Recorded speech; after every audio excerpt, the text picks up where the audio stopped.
The two northeastern states of Meghalaya and Nagaland witnessed a decent turnout of voters as young and old alike thronged polling booths to exercise their franchise, hoping for a wave of change.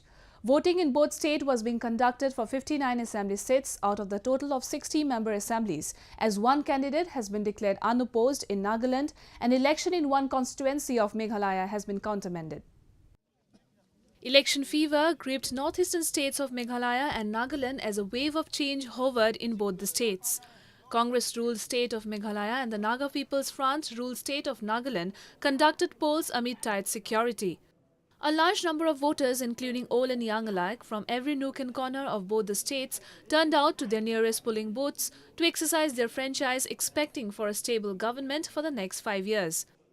A total of 361 candidates were in the fray in Meghalaya, including 33 women, while in Nagaland more than 184 candidates, including 11 independent candidates and 5 women candidates, were vying for 59 seats in the 60-member assembly seats in both the states.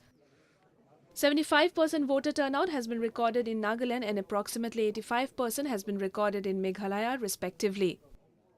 We had an electorate of about 18,09,808 because minus Williamnagar, and of which the females were 9,13,683, and I'm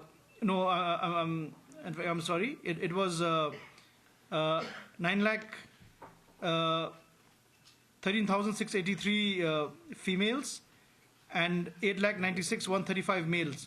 So the males, the females outnumbered the female voters, and this is also one of the few states where the female voters outnumber the male voters, and it is quite rightly so, because we are a gender-sensitive state.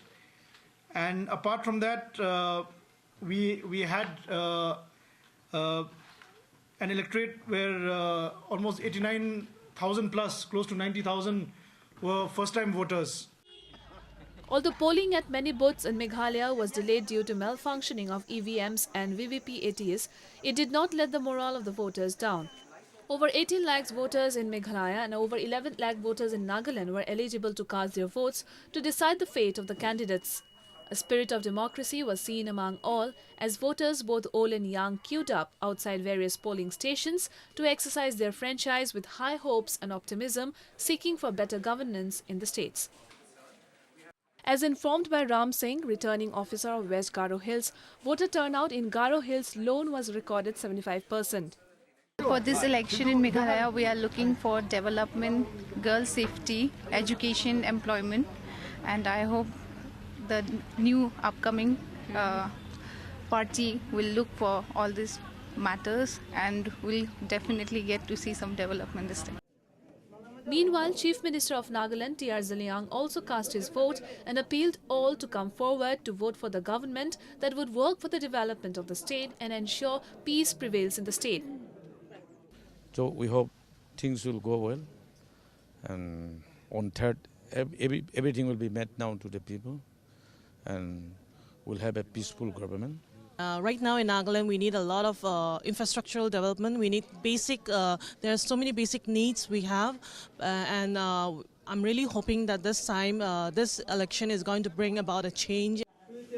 It is worth mentioning that electronic voting machines with voter verifiable paper audit trial machines are being used for voting in Nagaland to ensure seamless polling.